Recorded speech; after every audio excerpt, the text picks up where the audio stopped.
As the country commemorates Freedom Day, some sections of society are still trapped by the demons of the past.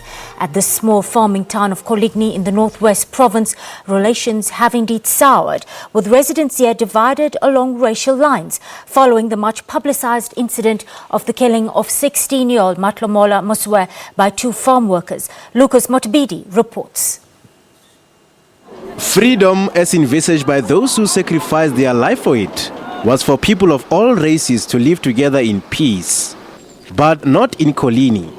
In April 2017, the town went up in smoke after 16-year-old Matlhomola Mosweu was killed by two farm workers who allegedly caught him stealing sunflower on their employer's farm. They loaded him onto the back of a buggy and drove around before throwing him off to his death while the vehicle was in motion.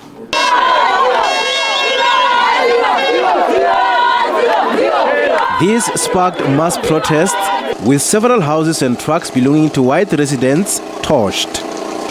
The incident turned white and blacks against one another. Is this how we're going to build a new South Africa? Let me tell you one thing. You're asking me now. I've always been a right-winger. And you know what? After 95, and we won the World Cup, I thought to myself, maybe you were wrong. And I think to myself, I will participate in building a new South Africa. Can you tell me if it's possible when something like that is happening to you? You think it's possible? You think there can be something? What is binding me and these people together, if there is anything? A daunting question for many here.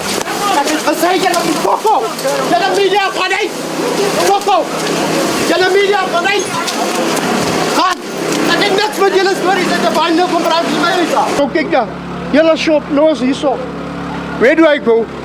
Days later, Philip Skirt and Peter Durevart were arrested and charged with murder, with racial tensions often evident in court gallery during the trial.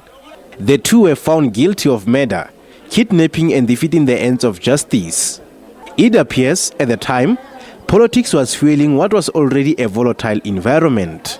It was unfortunate for two young people that their lives were also destroyed, but I think a greater problem, our country has been polarized, racial communities has been pitted against one another, and it was all instigated by one person lying in court. And I think it's in the interest of all of us, black and white, that we don't use this incident to polarize, and that we allow justice to be done. And we believe it's unfortunate justice was not done. The wrong people were put in jail. There are AfriForum members, there are white communities who came here to come and support their own. We are surprised today, the very same people who have been talking Rainbow Nation are not talking the talk. They are here to come and support criminals. The two were sentenced in February this year. So accused number one, you will effectively serve 18 years imprisonment.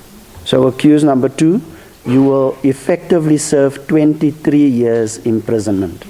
Even though Skirt and Durevart tried to apologize to Matlhomola Mosweu's family, forgiveness was not on the horizon. They came here with their lawyers saying they want to talk to us and apologize for what happened, but we refused. Justice appeared to have prevailed for Matlhomola, but the incident highlighted soaring racial relations that are deeply embedded and remains unresolved. It also left residents in Coligny and other parts of the province wondering if they are really free from the demons of racism 20 years after the demise of apartheid. Mothibedi, SABC News, Mahikeng, Northwest.